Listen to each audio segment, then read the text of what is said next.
दोस्तों, कुछ लोग बहुत ही खुशकिस्मत होते हैं कि उन्हें अपने आत्मनिरीक्षण करने की एक मौका उनको मिलता है। नहीं तो कुछ लोगों का पूरा जीवन दो वक्त की रोटी कमाने में ही निकल जाता है।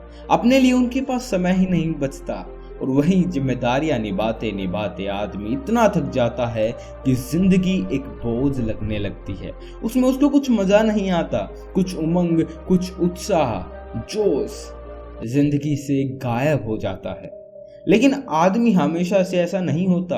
कभी तो वो बहुत जोशीला, उत्साह से भरा हुआ रहा होगा, लेकिन अब ऐसा क्या हुआ कि वो जोश ठंडा पड़ गया। जिंदगी में कोई उमंग या उत्साह की किरण नहीं दिखाई पड़ रही। ऐसा क्यों हुआ? आज की जिस बौद्धिक कहानी मैं आपको सुनाने वाला हूँ उसका विषय यही रहने वाला है कि जीवन को जीने की नई शुरुआत कैसे की जाए। वही उत्साह, उमंग, वही जोश और वही नयापन फिर से कैसे वापस आए। ये मध्यकालीन समय की बात है जब बौद्ध आत्मज्ञान को प्राप्त कर चुके थे। महात्मा बुद्ध के असीम ज्ञान की चर्चा सारे विश्व में फैलने लगी थी और तथागत की ये प्रसिद्धि देखकर शहर के बहुत सारे युवाओं ने आत्मज्ञान प्राप्त करने की होड़ सी लगा ली थी। आत्मज्ञान प्राप्त करने की इच्छा बहुत कम शिष्यों में थी, लेकिन आत्मज्ञान का दिखावा करके सब में प्रसिद्ध होने की लालसा सभी के दिल में बसी हुई थी। जब भी तथागत बुद्ध के पास कोई शिष्य आत्मज्ञान प्राप्त करने की इच्छा को लेकर आता तो वो उन्हें कुछ दिनों के लिए भिक्षा मांगने और चुप रहने के लिए कहते। शुरुआत में तो हर शिष्य पूरा मन लगाकर भिक्षा मांगने का काम करता था, लेकिन जैसे जैसे समय बीतता था उनकी भिक्षा मांगने में से रुचि खत्म हो चुकी थी। अधिकतर युवा शिष्य अब किसी भी काम में रुचि नहीं दिखाते थे। एक दिन तथागत बुद्ध के एक प्रिय शिष्य ने उन सभी युवाओं का हाल बताया तथागत बुद्ध को, और शिष्य ने तथागत से अनुरोध किया कि आप सभी के सामने कोई उपदेश दें ताकि उनके हर काम में रुचि पहले की तरह बन जाए और वो आत्मज्ञान प्राप्त करने के मार्ग पर हमेशा हमेशा के लिए चलते रह सकें। उस शिष्य ने बुद्ध से हाथ जोड़कर कहा कि हे महात्मा बुद्ध, एक आप ही हैं जो भटके हुए युवा शिष्यों को सही मार्ग दिखा सकते हैं। कृपया करके अपने पावन उपदेशों से हम सब का मार्गदर्शन जरूर करें। तथागत बुद्ध ने उस शिष्य के सर पर हाथ फेरते हुए कहा कि बंदे, आत्मज्ञान के मार्ग पर तो आदमी को खुद ही चलना पड़ता है। जब तक उसके अंदर अपने आप से आत्मज्ञान प्राप्त करने की इच्छा नहीं उठेगी तब तक वो आत्मज्ञान प्राप्त करने का सिर्फ दिखावा करेगा, लेकिन उसकी आंतरिक शक्ति अपनी परिपूर्णता में कभी काम नहीं कर पाएगी। लेकिन फिर भी अगर तुम चाहते हो कि मैं तुम लोगों को सही राह दिखाने के लिए कोई उपदेश दूं तो कल संध्या समय यही उपदेश रहेगा कि जवानी में आदमी का मन बूढ़ा क्यों हो जाता है। अगले दिन संध्या समय अपना उपदेश शुरू करते हुए तथागत बुद्ध ने एक युवा शिष्य से पूछा कि अगर रास्ते में चलते हुए एक जंगल में अगर तुम्हारे पैर के नीचे एक सांप आ जाए तो तुम क्या करोगे? उस युवा शिष्य ने जवाब दिया कि हे बुद्ध, अगर मुझसे ये गलती हो भी जाती है तो मैं वहां से भागने में ही अपनी भलाई समझूंगा, क्योंकि सांप पलटकर मुझ पर हमला कर सकता है। इसीलिए मुझे सतर्क रहना होगा और जल्द से जल्द वहां से भाग जाना होगा। तथागत बुद्ध ने सभी शिष्यों को संबोधित करते हुए कहना शुरू किया कि जिस प्रकार जंगल में एक हिरण अपने प्राणों के लिए हमेशा सतर्क रहता है, उसी प्रकार एक शेर उसका शिकार करने के लिए पूरा सतर्क रहता है। उसे जब भी मौका मिलता है वो उस हिरण का शिकार कर लेता है। तो यहाँ पर जिसकी सतर्कता कम होगी उसे अपने जीवन से हाथ धोना पड़ सकता है।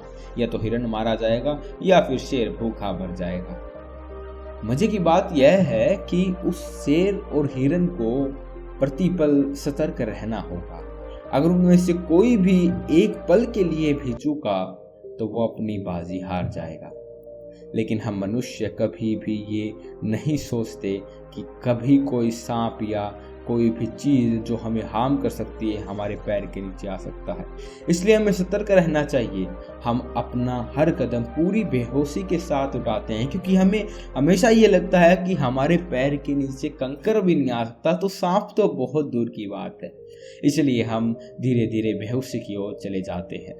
बुद्ध ने अपना उपदेश आगे बढ़ाते हुए कहा कि जब तुमने बचपन में चलना सीखा होता तो तुम सब ने एक एक कदम बड़ी होशियारी, बड़ी सतर्कता और बड़े होशपूर्वक रखा होगा। लेकिन जैसे जैसे तुम चलने में माहिर हो गए, वैसे वैसे तुम्हारा चलने पे से ध्यान उठता चला गया और तुम बेहोशी की दशा में चले गए। अब जीवन में कोई भी कदम बढ़ाना तुम्हारे सतर्कता नहीं रहा। अब साधारण चाल चलना तुम्हारे दिमाग के लिए एक आदत बन चुकी है और उस आदत को दोहराने के लिए आपको सतर्क रहने की कोई आवश्यकता नहीं है। इसलिए आप धीरे धीरे बेहोशी में चले जाते हैं। अधिकतर लोग जब जीवन में एक ही प्रकार का कार्य करते रहते हैं तो धीरे धीरे उस कार्य में से उनका मज़ा खत्म होता चला जाता है। अब उस काम को करने में उन्हें कोई रस नहीं आता, बस वो आदत भर उस काम को कर रहे होते हैं और इसी वजह से हमारी जिंदगी के ज़्यादा काम आदतन होने लगते हैं जिनमें कोई रस नहीं रह जाता और धीरे धीरे हमारा जिंदगी में से रस खत्म हो जाता है। कोई जोश, उमंग, उत्साह दूर दूर तक नजर नहीं आती है। हम सांस तो ले रहे होते हैं लेकिन अंदर से पूरी तरह से मर चुके होते हैं। तथागत ने सभी शिष्यों से सवाल किया कि अपने जीवन में अगर एक एक काम को बार बार करना और फिर भी उसमें रस बना रहे, उसमें सतर्कता बनी रहे, उसमें एक उत्साह हो, जोश हो किसी भी काम को करने में, चाहे वो काम हमें 1000 बार ही क्यों न करना पड़े, तो वो किस प्रकार संभव हो सकता है। जब कोई शिष्य जवाब नहीं दे पाया तो तथागत बोध ने समझाना शुरू किया कि आदमी को जब भी ऐसा लगता है कि उसने उस काम से सारा ज्ञान हासिल कर लिया है, उसे वो कला पूरी तरह से आती है, वो उसे परिपूर्ण तरह से समझता है, तब आदमी को ऐसा एहसास होता है, तब उसका रस उसमें से खत्म होता चला जाता है, क्योंकि उसके पास उसके बारे में सीखने को कुछ बचा ही नहीं है। अब वो सीखे तो क्या सीखे, वो तो उसे पूरा समझ चुका है और यहीं पर एक आदमी गलती कर देता है। अगर आंखें खुली रखी जाएं, बुद्धि को स्पष्ट रखा जाए तो हर छोटे से छोटा काम भी आत्मज्ञान प्राप्त करने का एक रास्ता बन सकता है। बुद्ध ने अपनी बात आगे बढ़ाई और कहा कि किसी काम में से चुस्ती, उत्साह और जोश खत्म होने का दूसरा बड़ा कारण होता है कि हमें लगता है कि हमारे पास बहुत समय है, हम हमेशा जीवित रहेंगे। हम तो अभी बूढ़े हुए ही नहीं हैं और अपने मन के इसी विचार के कारण हम हर काम बड़ी ही बेहोशी के साथ करने लगते हैं। लेकिन जो समझदार होते हैं वो ये जानते हैं कि हर सांस आखिरी सांस हो सकती है, इसलिए हमें हर रोज मरना होगा। अपनी सारी चिंताएं, सारे मन के द्वेष, सारी छटपटाहट दिन के खत्म होते होते अपने मन से हमें उतार देनी होगी और हमें ये विचार पैदा करना होगा कि हर दिन एक नया दिन होता है, एक नया जीवन होता है और वो जीवन शाम होते होते खत्म हो जाता है। इसीलिए आपके पास सीमित समय है, उसी सीमित समय में आप अपने आत्मज्ञान को प्राप्त करने की सारे तरीकों को आपको अपनाना होगा। आप उस आत्मज्ञान को पाने के लिए गैर जिम्मेदाराना नहीं हो सकते, क्योंकि वही जीवन का असली निचोड़ है, असीम सत्य है। उसके लिए हमें चुस्त रहना होगा, हर दिन को जीना होगा, हर सांस को भरपूर तरीके से जीना होगा और ये एहसास करना होगा कि हम चाहे जिस काम को भी करें वो काम अपने आप में बिल्कुल नया है। चाहे हम उस काम को बार बार ही क्यों न कर रहे हो, लेकिन हमारी चेतना हमेशा नई होनी चाहिए। उसमें एक नयापन, एक ताजगी, एक उत्साह होना चाहिए। तब हमारे जीवन में परमानंद का उदय होगा, ऐसा आनंद जो निरंतर है, जो शाश्वत है, जो कभी नहीं मिटता, जो किसी चीज से पता नहीं होता। और जब हम निरंतर उस आनंद का एहसास कर पाते हैं तब हमें पता चलता है कि आत्मज्ञान का रास्ता कौन सा है, हमें किस रास्ते पर आगे बढ़ना है। फिर आपको किसी से कोई सवाल पूछने की ज़रूरत नहीं रह जाएगी, फिर आपको कोई वीडियो नहीं देखनी होगी। बस अब आपको आपका मार्ग मिल गया। अब आप निरंतर 24 घंटे अपने आनंद में रह सकते हैं, किसी काम को करते हुए भी या खाली बैठे हुए भी। आप निरंतर हमेशा उस आनंद का एहसास कर पा रहे हैं। आपकी हर एक सांस आखिरी हो सकती है, इसलिए आप अपनी हर सांस को जी रहे हो। आपकी चेतना में नवीनता है, उसमें ताजगी है। तथागत ने अपना उपदेश खत्म करते हुए सभी शिष्यों को कहा कि अभी हम सब रात्रि का भोजन करने के लिए जा रहे हैं।